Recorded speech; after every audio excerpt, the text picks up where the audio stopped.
beef stew. Good morning, Fuzzies. Welcome to Damaron's kitchen. What I am going to do for you today is tell you how to make beef stew. This is one of my favorite meals, and there's a couple ways that it can be done. Today I'll be going over the methods for an Instant Pot. Ingredients for this recipe include 2 pounds of cubed beef, onion, potatoes, carrots, celery, bouillon cubes, diced tomatoes, beef stew packet, and an Instant Pot or pressure cooker. The final ingredient that I completely forgot about is Wonder flour. I use this to thicken my stew. Otherwise, it'll be more like a soup. And I mean, you could have a beef soup and vegetables if you'd like, but I like hearty stews, so I will thicken it with Wonder flour when I am done cooking. All right, so first, when you're going to cook your beef stew, you're going to add the 2 pounds of beef and the 2 cans of diced tomatoes to your pots. Now, here is the Instant Pot. It has a max fill line and then a halfway line. In this case, we can fill it to the max for this situation. We will put in our 2 pounds of beef and 2 cans of tomatoes and the seasoning packet. That's the McCormick seasoning packet we're adding, not the bouillon cubes. Now, in order for the pressure cooker system to work on the Instant Pot, you'll need to add 2 cups of water before you seal it and start cooking. Otherwise, it will burn your meat and it won't cook properly. So, once the meat is done, you're going to add 3 to 4 beef bouillon cubes. Add your vegetables, which I have already pre-prepped, to the same Instant Pot. It'll probably get just below the max line there with the veggies added to it. Then you're going to fill it with enough water to just cover the vegetables. If it's going to go past this max line in the Instant Pot, do not go past the max line, or else you will start to get fluids that'll spew out of the steam vent valve. Once you've added those, you're going to reseal your pot, set it to pressure cook for another 8 minutes. Then, once it's done, you will have beef stew. Raw. Enjoy. Yummy. Okay, we're getting ready to start cooking now. We have our 2 cans of diced tomatoes. We have our 2 pounds of meat frozen still in the pot here. We have our seasoning packet and 2 cups of water. In no specific order, I have to turn the camera around now. In no specific order, we will add these ingredients to the pot. let's start with the diced tomatoes. Just right over the top, just like that. And can number 2 coming up.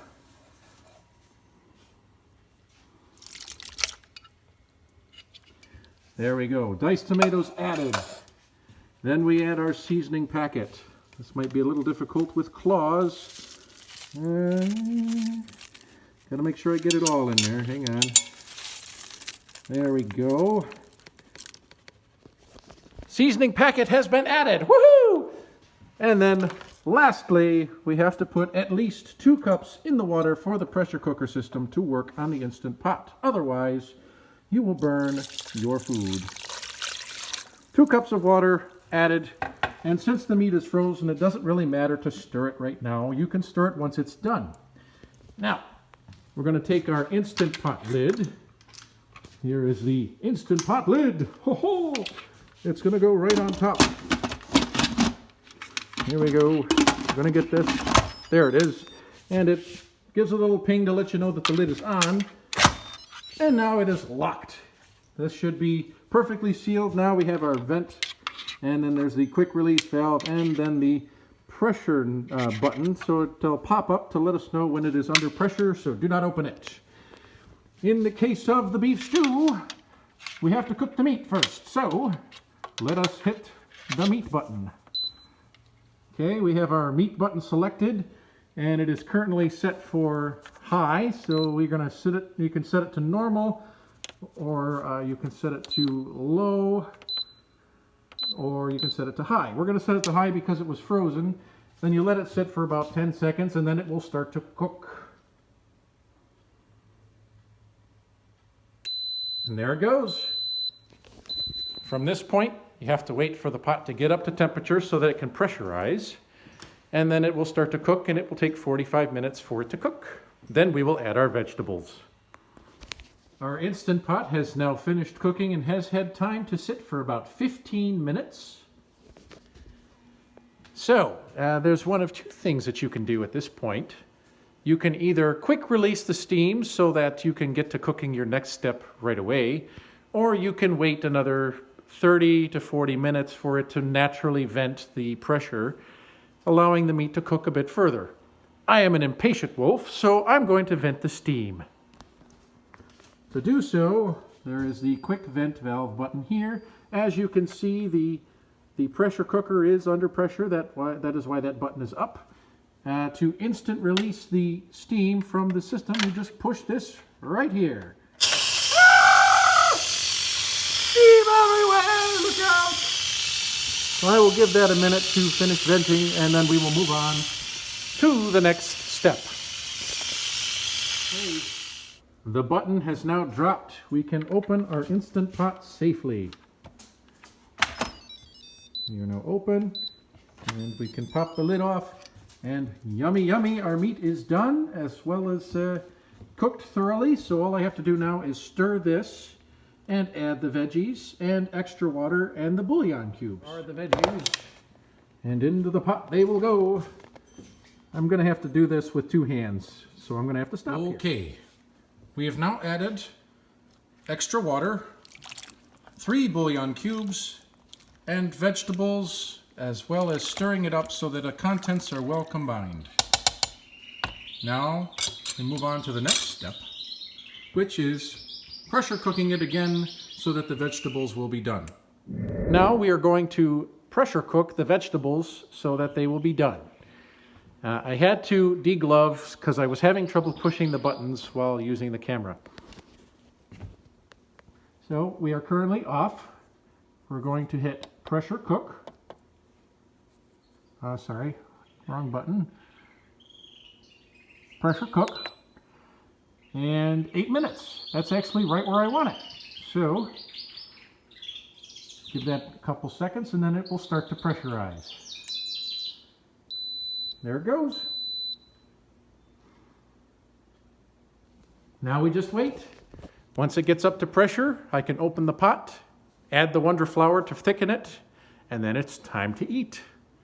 All right, our float valve has finally dropped. I quick vented the steam after pressure cooking. We can open it up and check our vegetables to see how they are doing. There it is. Our vegetables should be done. The last step now is to add the Wonder Flour to thicken it and then eat it. Nom, nom, nom, nom, nom, nom, nom, nom. And now the stew has been thickened. The way you add the Wonder Flour is you constantly stir the stew while you add a little bit of Wonder Flour at a time until you get to a thick consistency that you like. I have it about where I enjoy it, so this is where I'm going to have it. All that's left to do now is to set the table and serve myself a bowl of stew.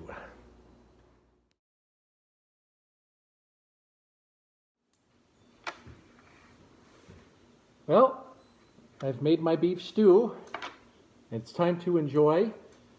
In conclusion, I hope that you make use of my recipe and make your own someday. Stay creative, stay healthy. Tell those that you care about that you love them. This is Damaron. Welcome to my kitchen. Thank you for joining me. Bye-bye.